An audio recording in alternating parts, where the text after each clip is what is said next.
പച്ചയ്ക്ക് പറഞ്ഞ അങ്ങനെ അതിന് ഞാൻ വിശേഷിപ്പിക്കുക ഇതിന് മദ്യമില്ലാതെ ആഘോഷിക്കാൻ മലയാളി പഠിച്ചു. അല്ല 99% അത് പറയാലോ. ആ ഒരു ഭക്തിയും മാത്രമല്ല, ആ സംസ്കാരത്തെ മനസ്സിലാക്കാനും അത് പിടിച്ചിട്ട് എനർജി തന്നെയാണ്. ഇപ്പൊ നമ്മളിത് കഴിച്ചു. ഞാൻ തന്നെ 16 ഇവിടെ 20-ാം തീയതി 21-ാം തീയതി പാലം തുറന്നു. അപ്പൊ ഇവിടേക്ക് കയറുന്ന സമയത്ത് ഈ ഉച്ചയ്ക്കൊക്കെ എങ്ങനെ ഇവിടെ നിൽക്കാൻ പറ്റും? കാരണം രാത്രി ഇവിടെ വൈകുന്നേരങ്ങൾ ചെയ്ത് പിന്നെ പല സമ്പ്രദായങ്ങളുടെ പൂജകൾ നടന്നു. നമുക്ക് സമ്പ്രദായം മാത്രമല്ല, മലയോര സമ്പ്രദായം, പിന്നെ കല്ലടിക്കോട് സമ്പ്രദായം, സ്ത്രീകൾ മാത്രമായി പൂജ ഉണ്ടായി. ഗായത്രി ഹോമത്തിൽ നമുക്ക് ഇതൊക്കെ കാണാം. ഇത് പഴയ കാലത്ത് നിലനിന്നിരുന്നു. അതിനെ വെച്ച് അവനവന് ആൾക്കാർ അവിടെ വന്നതിന് പൂജ വെച്ച് അവര് പോകും. പിന്നെ നമ്മൾ നടത്തുന്ന സ്വഭാവം കൊണ്ട് ചില സംഘാടകരും നമ്മൾ നൽകി അവർ ആ രീതിയിൽ ബാലാസ്വാമി ആയാലും അവര് നിർദ്ദേശം അനുസരിച്ച് അതിന്റെ എനർജി ഇവിടെ ഭയങ്കരമായിട്ട് ഇതൊന്നും നമ്മളുടെ നെഗറ്റിവിറ്റി ഇവിടെ പുറത്തേക്ക് എടുക്കണത്. അല്ല, ഫോണ് നമ്മൾ ഫോർമാറ്റ് ചെയ്യുന്ന പോലെ കുട്ടിയാൽ ഇവിടെ വന്നിട്ടുണ്ട്. അത് വേറെ ഒന്നുമില്ല. അല്ലെങ്കിൽ കുറെ സാധനങ്ങൾ നമ്മൾ ഫോൺ ഹാങ്ങായി കിടക്കും. അപ്പൊ കുറെ സാധനങ്ങൾ ഡിലീറ്റ് ചെയ്താൽ മാത്രം ഉപയോഗിക്കാൻ പറ്റുമോ? അതെ, ആ ഒരു സിസ്റ്റമാണ് ഇവിടെ നടക്കുന്നത്. ഇനിയിപ്പോ പുതിയ തലമുറയ്ക്ക് അങ്ങനെയൊക്കെ പറഞ്ഞാലും മനസ്സിലാവുണ്ടാവുള്ളൂ. അല്ലാതെ വഴി ഏഴ് ഇങ്ങനെ പറ്റിക്കൂടെ ഒഴുകുന്ന അടി കൂടെ ഓട്ടം ഉണ്ടാവുന്നൊക്കെ ചോദിക്കും. അത്രേ ഉള്ളൂ. ടവറിനോട് അടുത്ത് നിൽക്കുക. അപ്പൊ സിഗ്നൽ നന്നായിട്ട് കിട്ടും ചെയ്യും. ഇല്ലെങ്കിൽ നെറ്റ് കിട്ടില്ല. ശരിക്കും പറഞ്ഞ മകൾ പ്രയാഗ്രാജിൽ ഇവിടെ മാത്രമേ മഹാകുംഭം നടന്നിരുന്നുള്ളൂ. വേറെ മറ്റുള്ള ഉജ്ജയിനിലൊന്നും നടക്കില്ല. ഇത്രത്തോളം പ്രാധാന്യമാണ് അതിനുണ്ടായിരുന്നു. അപ്പൊ ഈ ദിവസം ഈ മകൻ നക്ഷത്രം വരെ അവിടുന്ന് അങ്ങോട്ട് അടുത്ത അമാവാസി വരെ നിലനിൽക്കുന്ന ഇങ്ങനെ 2 ഓപ്ഷനാണ് ഉണ്ടായിരുന്നത്. അപ്പൊ അങ്ങനെ ഇതിവിടെ നടത്തിയപ്പോ ആ സമയത്ത് സപ്തനദികളുടെ സാന്നിധ്യത്തിലുണ്ട് നടത്തിയപ്പോ ഇത് അങ്ങനെ ഉള്ളവർക്ക് എല്ലാ വർഷവും ആൾക്കാർ ഇവിടെ കുറിച്ചായിരുന്നു പല ദേശത്തുനിന്ന്. അന്നിപ്പോ കേരളമൊന്നുമില്ല, ഗോകർണം സൗത്ത് ഇന്ത്യ പൊതുവെ. അപ്പൊ ഇതിങ്ങനെ ആ സമയത്താണ് ഇതിന് പിന്നെ എല്ലാ രാജാക്കന്മാരും വരുമ്പത്തിന് തീരുമാനിച്ചു നമുക്കൊരു ഇഷ്ടമല്ല, ഇവിടെ ഇരുന്നു കൊണ്ട് നമുക്ക് പെരുമാക്കന്മാർ തീരുമാനിക്കാം. പെരുമാക്കന്മാരാണ് ഇപ്പൊ ഒരു നമ്മൾ ക്യാപ്റ്റനെ തീരുമാനിക്കുന്ന പോലെ ഇത് പിരിക്കാനും അതിലും കൂടെ ഒരു ജ്യോതിഷിയും കൂടി അടുത്ത കൊല്ലം എങ്ങനെയാണ് ഇവിടെ രാജാംശം ഉണ്ടാവുക, അല്ലെങ്കിലാണ് രാജ്യത്തൊക്കെ. അപ്പൊ അത് 3 കൊല്ലമായി, 5 കൊല്ലമായി, പിന്നെ 12 കൊല്ലം കൂടുമ്പോൾ ബൃഹസ്പതി വേറെ ഒരു വട്ടം വരെ ആ രീതിയിൽ പോയി. അപ്പൊ 12 കൊല്ലം കൊടുത്തിട്ട് മാമാങ്കം നടക്കാൻ പറഞ്ഞാൽ 11 കൊല്ലം നടന്നില്ല എന്നർത്ഥമില്ല. 12ാമത് കൊല്ലം നടത്തിയ സ്വഭാവം ഉണ്ടായി. 11 കൊല്ലം അതേപോലെ ആൾക്കാരോട് കുറിച്ചുപോയി.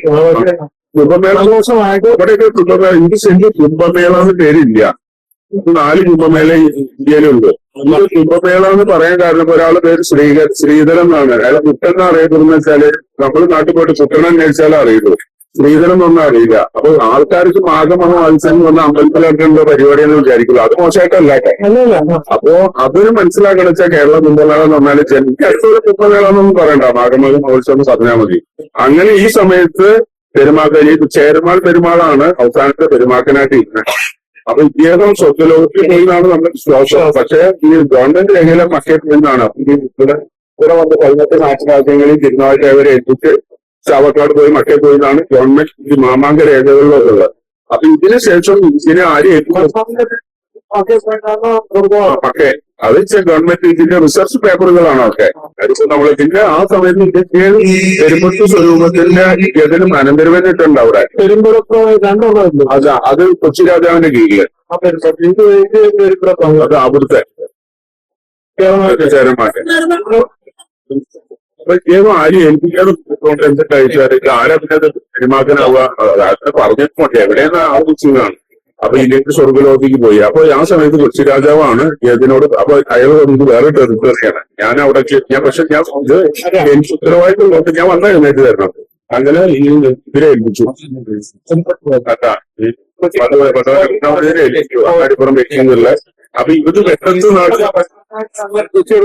അല്ല വല്ലവനാരനെ ഏൽപ്പിച്ചു കൊടുത്തു. ഞാൻ വരുമ്പോ എഴുന്നേറ്റ് തരണം. പക്ഷെ നിങ്ങൾ ഞാൻ വേറെ മാഗി കേരളത്തിന് നിൽക്കുന്ന പോലെ നിൽക്കുകയാണ്. ഇവിടെ വന്നിട്ട് ഞാൻ അതിന് ഇരിക്കുന്നില്ല. ഇത് അതിനുശേഷമാണ് അങ്ങനെ പിന്നെ വടുവനക്കോനാതിരി ഏകദേശം എത്രയോ മാമക്കൾ നടത്തിയിട്ടുണ്ട്.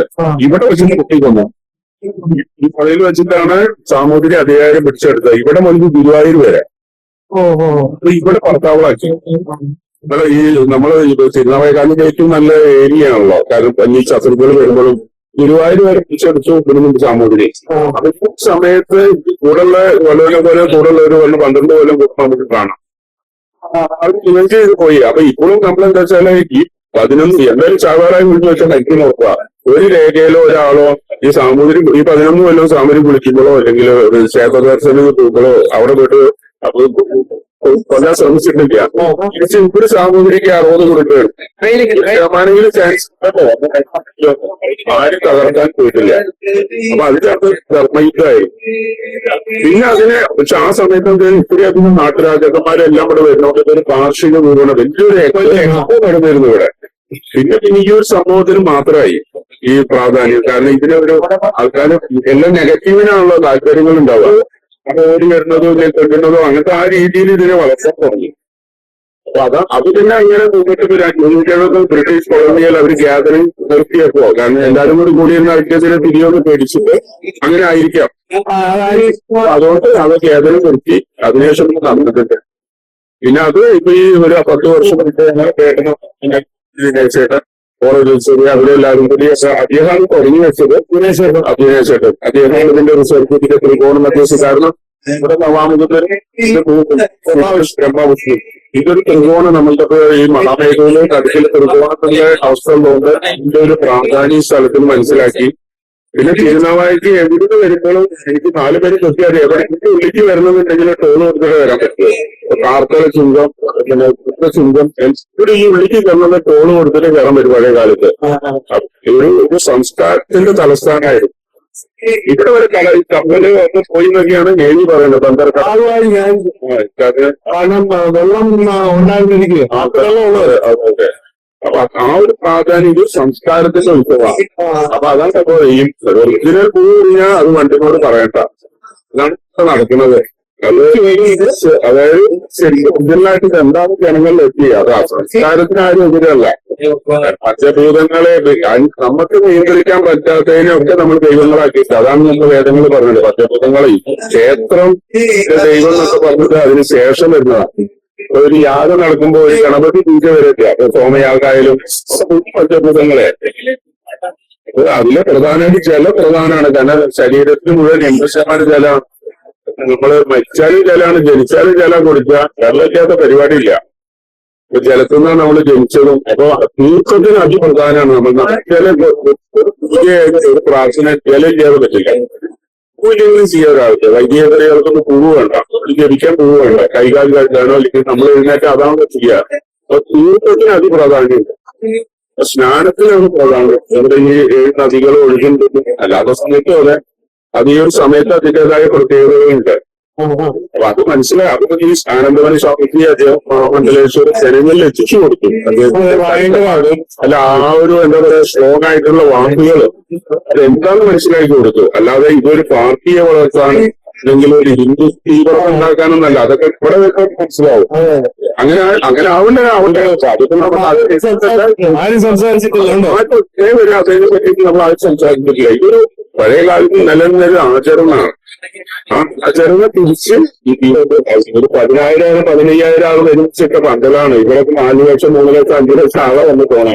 എല്ലാവരും വളരെ സഹകരിച്ചും കൊണ്ടും ഞാൻ മനസ്സിലായി. അപ്പൊ ആദ്യം പോയിട്ട് 16-ാം തീയതി പോലെ രാവിലെ 6 വൈകുന്നേരം പോയാൽ രാത്രി 11 മണിയാവും.